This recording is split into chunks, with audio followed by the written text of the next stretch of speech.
Most investors obsess over finding the next deal. The investors my guest today and I work with obsess over something completely different, never writing a six-figure check to the IRS ever again. And so in this episode, we're going to show you how high-income W-2 earners and business owners are using short-term rentals, plus a properly structured cost segregation study to legally crush their tax bill in year one without needing real estate professional status.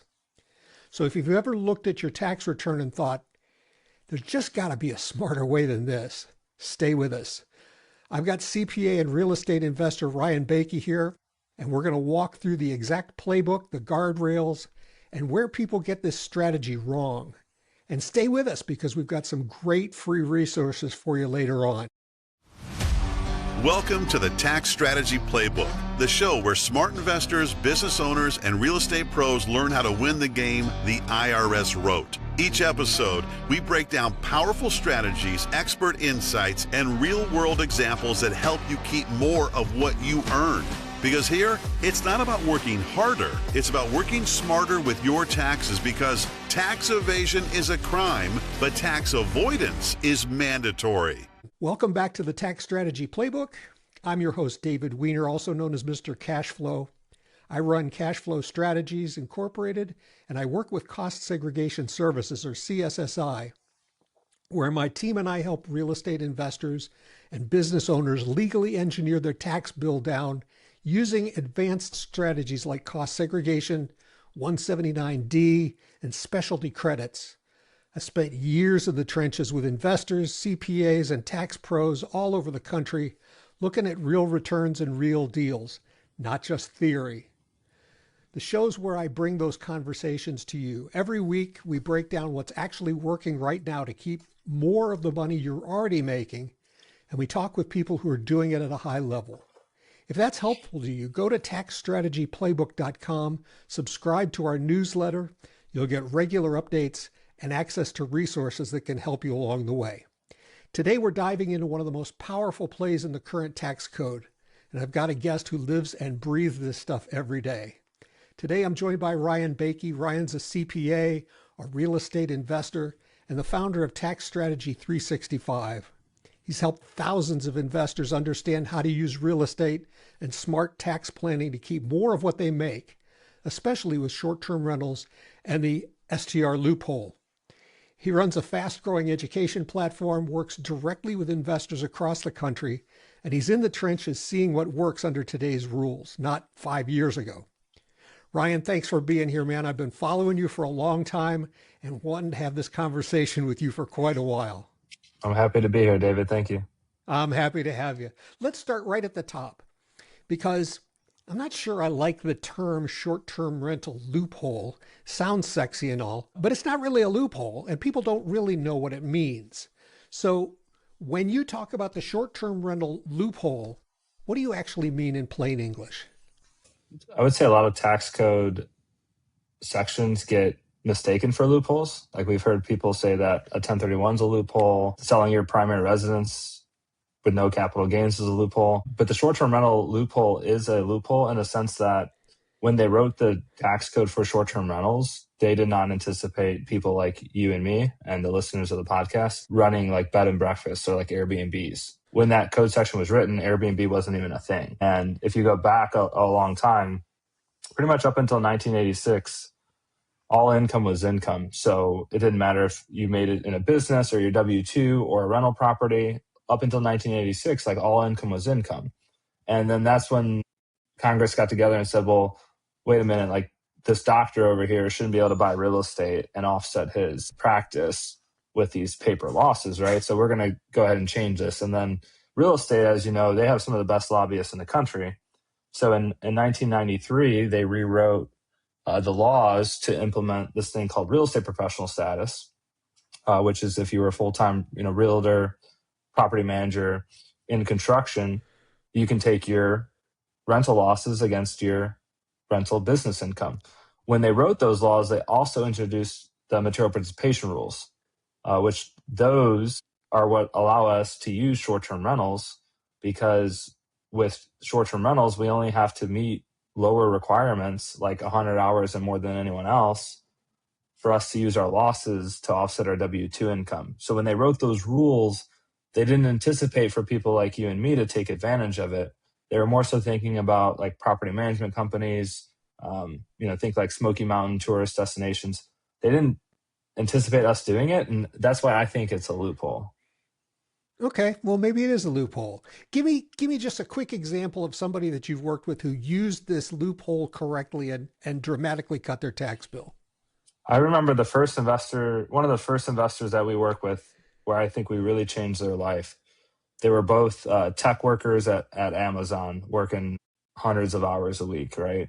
And they had a couple of long-term rentals that had a lot of equity in them. And over the time owning those long-term rentals, there was this huge loss that was sitting on their tax return because they were not real estate professionals.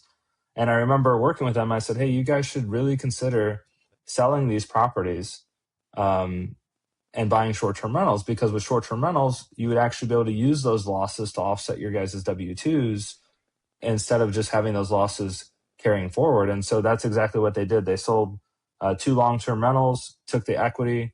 The first year, they went and bought 3 properties, 3 short-term rentals. They were able to pretty much wipe out their W-2s, $500,000, $600,000 W-2s with the 3 short-term rentals. And then they kept going from there. They took the $180,000, $200,000 that they saved in taxes, went and bought more properties. Eventually, I want to say by the time they had 5 properties, one of the spouse was able to quit their job at Amazon. And now they just manage their short-term rentals. They have 9 properties and they don't work W-2s anymore. And they live on $250,000 to $300,000 of cash flow per year. Fantastic. And they have a young family, and I love them. I love them. That's great. And we're going to show you in a minute how when you pair that with cost segregation and bonus depreciation, even one property can generate a loss big enough to hit your other income. Let me ask you this. Who is this really for? Is it mostly high-income W-2 folks? Is it business owners? Or is it any investor with a spare bedroom and an Airbnb listing? So for the short-term rental loophole specifically, I think it's designed for high-income earners, W-2, W-2 people especially. W-2 people only have access to certain deductions and write-offs, Ks, HSAs, tax-deferred accounts, have more babies. That's about it if you're a W-2. But even if you're a W-2 and you bought long-term rentals, that's not going to save you. You need to buy short-term rentals, implement cost segregation studies. That's who it's really saving a lot of money for. W-2 earners, business owners that want to invest in real estate should invest in short-term rentals so that they can offset their tax bill. Okay, so that is super powerful conceptually, but let's make it practical. If somebody says, I want to do this in the next 12 to 18 months, what does that path look like? Walk us through the basic rules. Rules that somebody has to understand: average stay, material participation, how this becomes non-passive so that it can offset their W-2 and business income. Mm-hmm. First, I think it starts with identifying your buy box. Like if you've never ran a rental property before, it may not be a good idea to buy $1 million property that's going to have a $6,000 a month mortgage, right? But you've kind of first start with your buy box. Like, how far away do I want it to be? Can I get there by driving to it, or do I have to fly to it? What area? Is it an area that I would actually vacation in? Like I'd take my family to? You start with your buy box, and then you go, and once you acquire the property, you got to remember these 2 rules specifically. I have to have an average of 7 days or less stay. That makes the rental property not treated as a rental, and instead it's a business. So I have to have an average of 7 days or less stay. So if I had 150 days rented in the property, and let's say I had 50 different guests book, so my average is 3, right? It's 150 divided by 50, which is 3. So I'm good. I'm less than 7. And then I either have to we normally have our clients either hit 1 or 2 tests. And you don't have to hit both, but you have to hit one or the other. So easiest one is you have to spend 100 hours materially participating in your short-term rental, and more time than anyone else. So I hit 100 hours. Let's say I'm responsible for renovating the property, adding the furniture, doing the guest communication, getting the listing live on Airbnb. I have to spend at least 100 hours doing those types of activities, and I have to spend more time than any other person that's working in my property. Well, who might these other people be? Mostly cleaners, handymen, and contractors. I have to make sure that I have at least 100 hours and that my time is more than them. Before all of them or any one of them? Any single one, which is where it gets interesting. So in essence, I can have 110 hours, let's say, and my cleaner can have 80, my handyman can have 50. And even though that their hours total more than my time, I just have to beat them out on an individual level. It's interesting, to say the least. If it's a cleaning company, it's actually per cleaner too. It's not the entire company. That's good to know. Don't ask me how we found that out. We spent I had to dig deep and figure out what an actual individual means for the purposes of material participation. There's a 273 document by the IRS that tells you what exactly an individual is, if you believe it or not. I believe that the IRS loves their documents about everything. What are the biggest misconceptions people have about it? Where are investors messing it up? I would say they mess it up if they decide that they want to have a property manager or want to have an Airbnb. We call it co-host, like have somebody manage your property for you. If you have somebody manage your property for you, think about it. You're going to be deducting their fee as an expense. The IRS is going to see that management fee on your tax return. And if you're also trying to do the loophole, well, the IRS is going to be like, well, how could you possibly be materially participating and spending more time than the manager? Like, what are you paying the manager for? Right. So and your time has to be very well documented. Especially that first year that you buy and put a property into service, there should be no other people managing it other than you. And you got to keep good time records. Historically, we've used Excel templates that I've given out before to clients. That's what you can use to track time. I know there's apps now for time tracking, but you have to have really good documented hours of what you did, because you don't need to submit the time logs with your tax return when you go to file it. But if you get audited, it's going to be one of the things that they ask you about is, show us your material participation time log that proves that you spent 100 hours and more than any other person. And you better be able to provide it. Yeah. And you also, like, the worst thing, now the IRS does allow you to what's called recreate the time log under audit. They do allow that. However, they're going to look at that with a raised eyebrow, especially if you're, hey, I know I spent a lot of time 2 years ago, but I don't know exactly what. So I'm just going to put, 5 hours this day, 8 hours this day in huge blocks. You want to avoid that. Really want to be doing your time in probably like 30-minute increments. So let me layer on how cost segregation fits into this, because this is where the numbers go from nice deduction to, wow, this really changes my year. Mm-hmm. If you buy, say, a short-term rental, a cost seg study can typically reclassify a chunk of that property into 5, 7, and 15-year assets. Things like furnishings, cabinetry, certain finishes, land improvements, those kinds of things. Those can be depreciated much faster. And with bonus depreciation, they can all be taken the first year in many, many cases. So from your perspective, when somebody's planning this, what should they be thinking about cost seg before they buy, after they furnish, after a renovation? What's ideal from a planning standpoint? So many things. I'll start with before you even buy the property. The location of where you buy the property matters a lot. So the land, for example, can't be depreciated. So clients who are buying properties in, California, 30A, Destin, Gulf Shores, pretty much any beach market, like if you're going to be buying a property there, you have to really understand, like, well, how much money am I going to actually save? I had a client who bought a $1 million property one year in the Smokies. I've never seen the land be worth more than 10% in the Smokies. Saved 6 figures in taxes. Then she went and bought a property in Gulf Shores the year after that. Saved only 30 grand in taxes. Well, it's because the land in Gulf Shores is worth 65, 70% if you're buying a single family home. So we teach our clients, hey, you want to be cognizant of the location if you're really looking to save money on taxes. Now, if you buy condos or townhomes, although they suck from an appreciation perspective sometimes, and you have to deal with HOAs, there's not really a lot of land value with condos and townhomes. So you can buy that same $1 million property on the beach.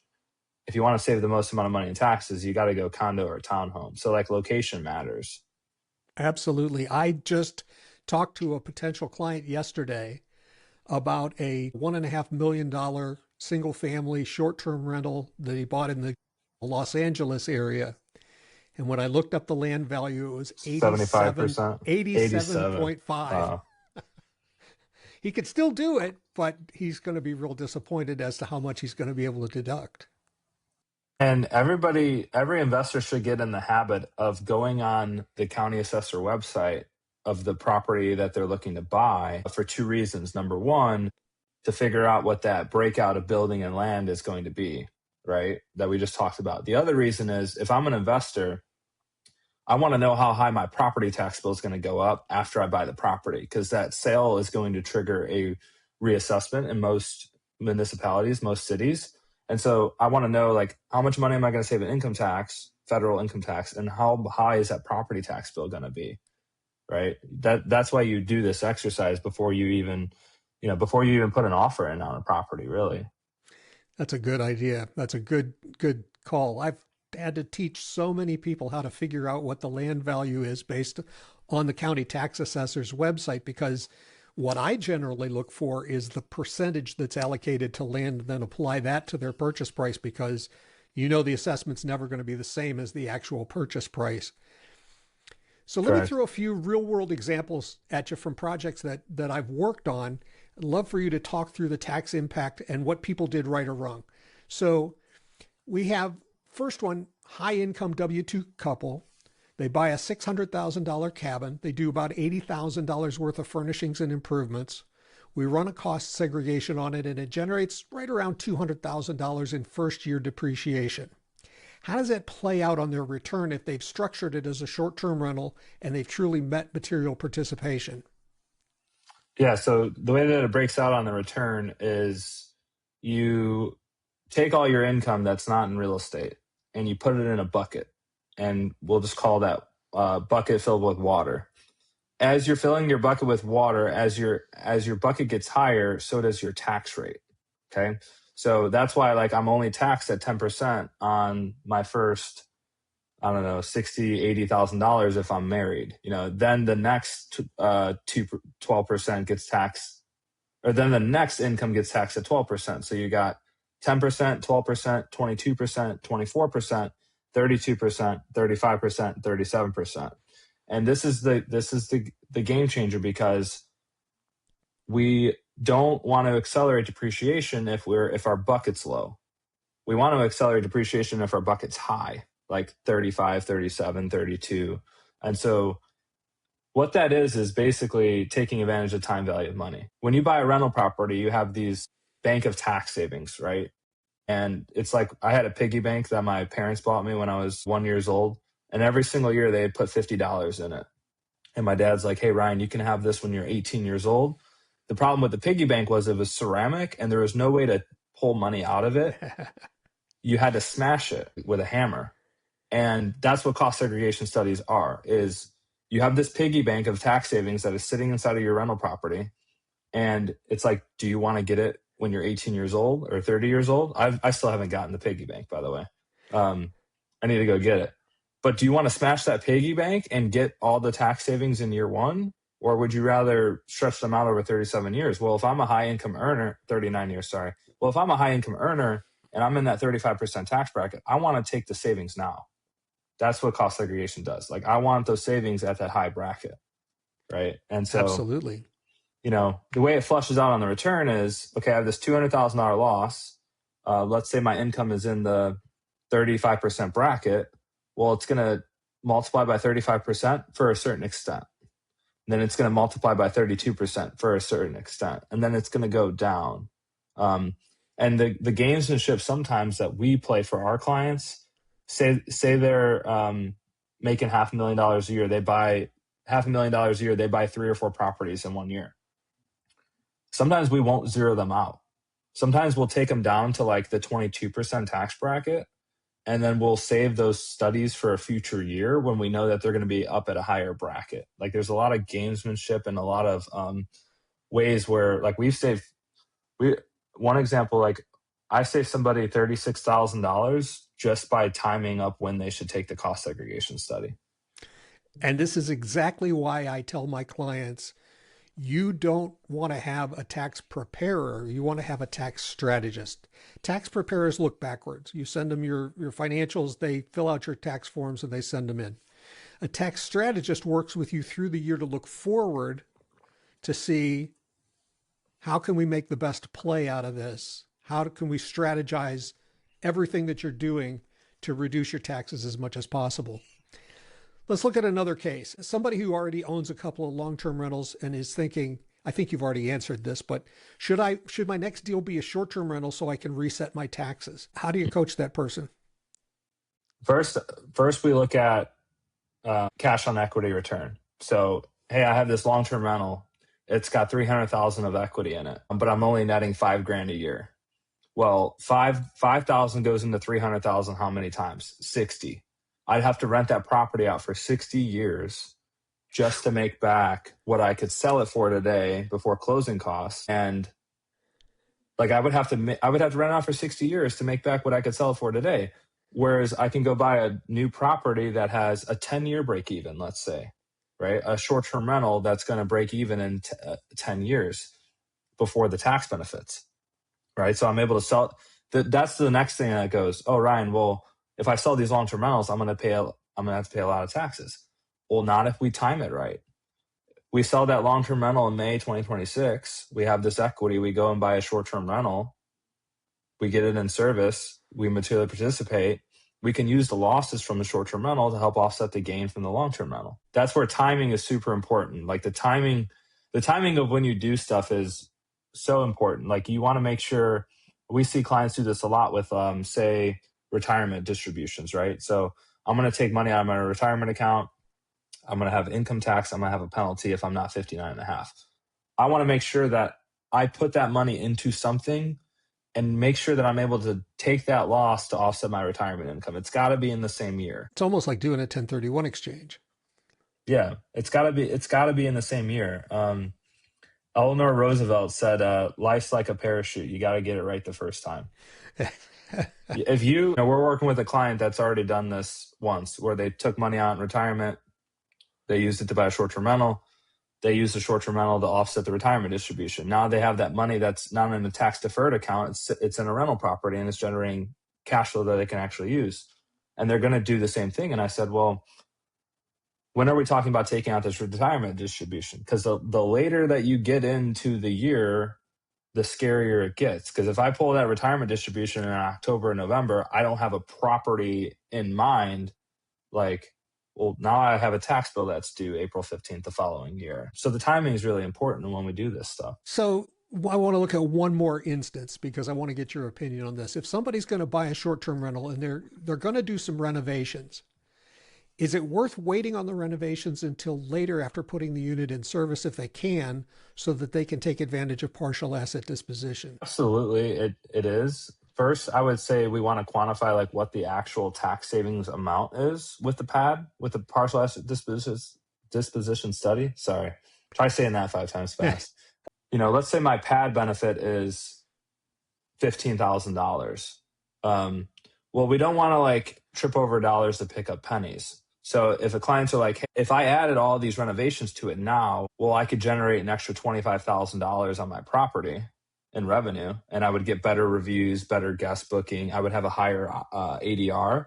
Like we don't want to like not put that stuff in the property, knowing that it's going to make you more money just to save money on taxes. Like we want to kind of do that math of like, hey, which one am I better off doing? Like, am I better off doing the renovations now, not getting the PAD, but I'm going to be able to boost ADR and occupancy of my property? Or, hey, I don't really think those renovations are going to outweigh what I'm going to save in the PAD. You kind of like do that math.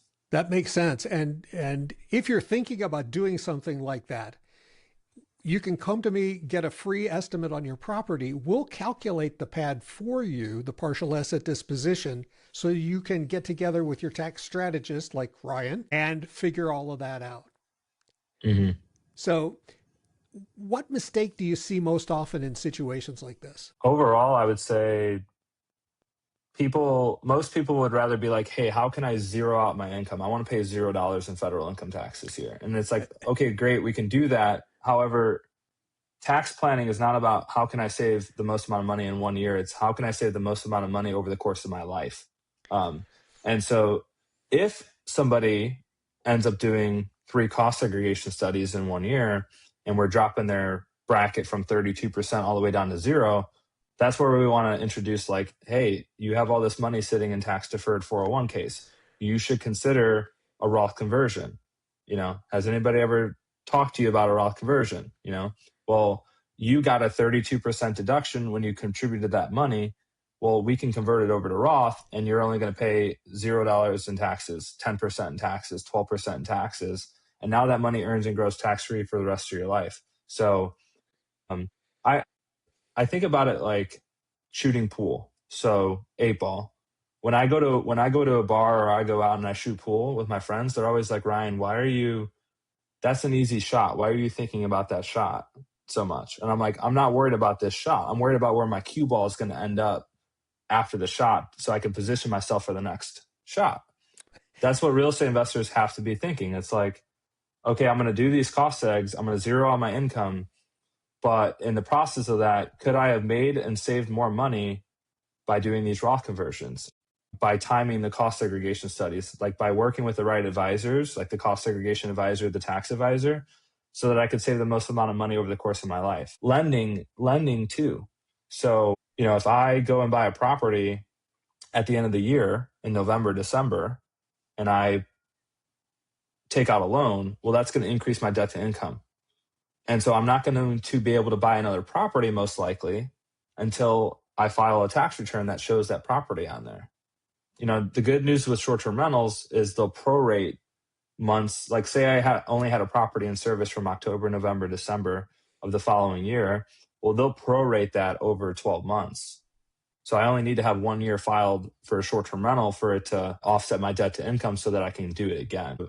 It's so like everything is intertwined, where you buy, Absolutely, what you buy, how you set yourself up for lending. One of the big challenges or questions with those clients I was telling you about earlier with them leaving their W-2s was lending. How am I going to get a loan for another property if I lose a $250,000 W-2? Yeah. And I'll tell you that I've been told, and I believe, a cost segregation study in itself and using that will not hurt your chances of getting a loan on another property. No. Okay. Because they will add the depreciation. If they're Fannie and Freddie underwriters, there's an entire Bible of how they should be, what deductions they should be adding back. And depreciation is one of them. So they're adding back mortgage interest, mortgage taxes, property insurance, and depreciation. Right. And so doing this will not affect your ability to borrow money if you're working with a lender that knows what they're doing. But you'd be surprised. TurboTax and H&R Block are not going to help you do this. No, the software doesn't even, from my understanding, I haven't been in it for a while, but they don't even let you put in the short-term rental loophole on the software. No. It's just not a good idea. For a real estate investor, it's not a good idea to try and do it yourself or to just use an inexpensive tax preparer because you lose out on all of these strategies. So if somebody wants to use all of this in the next 12 months, what are the first 3 decisions they need to make right away, say in the next 90 days? The first thing would be the buy box. So identify the buy box. So the process is with that, it's like, what am I looking at purchase price wise? It has to be worth my time also. So I remember I was working with a client. They were both doctors, probably making $600,000-$700,000 combined. And their first property was like a $250,000 cabin in Georgia. And it netted like $20,000-$25,000. And they're like, our goal is to replace our $500,000 W-2 income. And I'm like, okay, we need 19 more of these then if we're going to do that. So, but like the time that it was taking them to manage that property versus what they could be making at their job, you know, so you got to make sure that the juice is worth the squeeze. I call it ROH, return on hassle. It's how much money am I making for an hour of my time, and like where could that hour be the most beneficial, right? And that's as important as ROI. Yeah. Because there is going to be hassle to it. People don't think about that at the start, but it will definitely. So they need to get their buy box together. What else would they need to do? They need to get their buy box together. There's so many things in the short-term rental nitty-gritty of like guest optimization, guest retargeting, running Facebook ads, like, you know, understanding your ideal avatar. Who's actually staying at your Airbnb? Is it families? Is it people visiting friends? Is it bachelorette parties? Like identifying your customer. And then because when you buy that property, you have to critique that property for that guest. One of the properties that I have is a large property in the Smokies. It's got 5 bedrooms. It's got 1 master bedroom. A lot of times what we do is we get big families that come and stay. So like grandparents, parents, kids, everything. And I noticed that some of the reviews of the other properties were saying, hey, we really appreciate as a couple not having to go downstairs to make our morning coffee because our Airbnb host has a coffee machine in the master suite. And I was like, oh, that's a good idea. That's a great idea. Because they don't have to go down the stairs to wake up the entire family. They could read their book. They could sit on the balcony without having to disturb anybody. And I'm like, I'm going to do that. So like before you even kind of buy the property, understand like who is going to stay at this type of property and how can I add amenities? Because then I'll be able to maybe reduce what I think my renovations or my budget's going to be because I know like who I'm marketing to. That makes a lot of sense. And on the cost seg side, there are a couple of things we want in place early too. Basic property details, any renovation plans that you have coming up, any closing statements. That lets us run a feasibility study and show you what the first year deduction might look like before you're in too deep. Let me share one more thing. So 90% of people who hear about the short-term rental loophole, they get it, they got it, they know what they need to do. The average of 7 days or less stay, the hours. There's another step further, and what most people do is they get their big refund on April 15th. What we help our clients do is, say you bought a property in August, and because you got your cost segregation study done, you're going to save $50,000 in taxes. Well, instead of waiting until April 15th of the following year, that's how many months? That's 10 months later. You can just lower your withholding at your W-2 job so you see those savings back quicker. So instead of waiting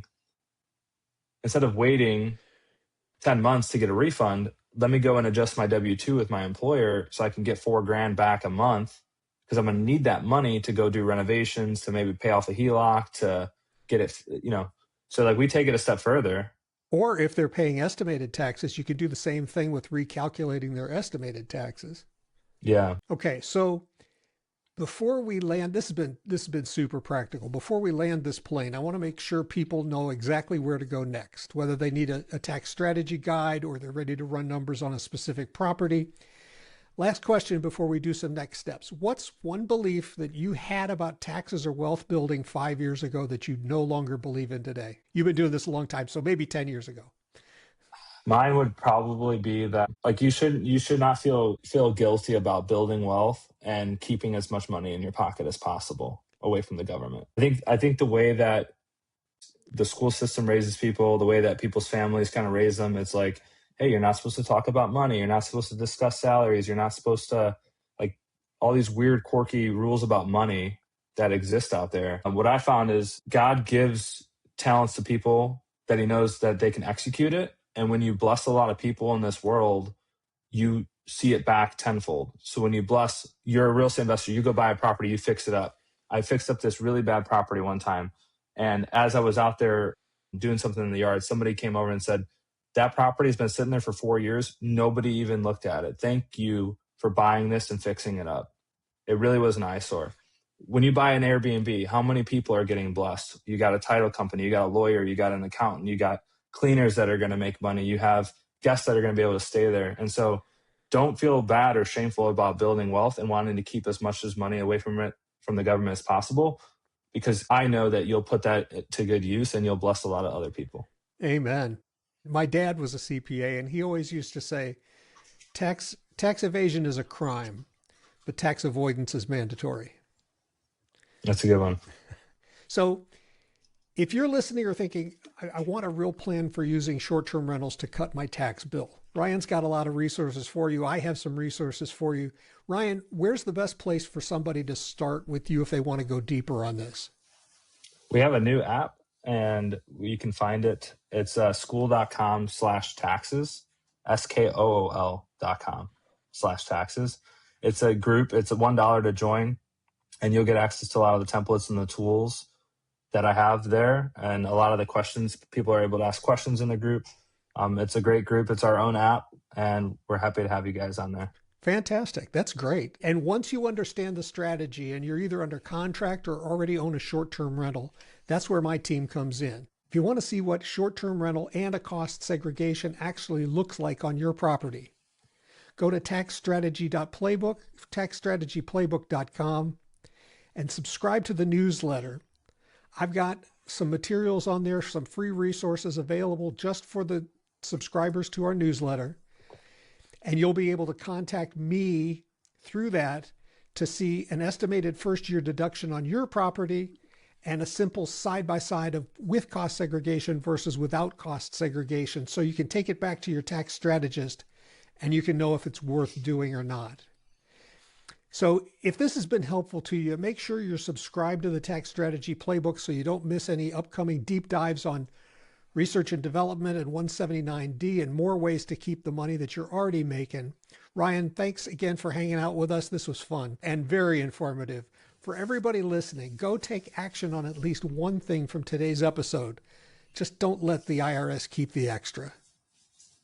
Thanks, Ryan. Awesome. Thank you so much. All right. We will talk again. I'm going to have you back for something because this was fun. I appreciate it. You're welcome. Thank you so much. Thanks for listening to the Tax Strategy Playbook. If you found today's strategies valuable, be sure to subscribe, leave a review, and share the show with someone who wants to play smarter with their money. You'll find more resources, tools, and expert tips at taxstrategyplaybook.com. After all, it's your money. Keep more of it.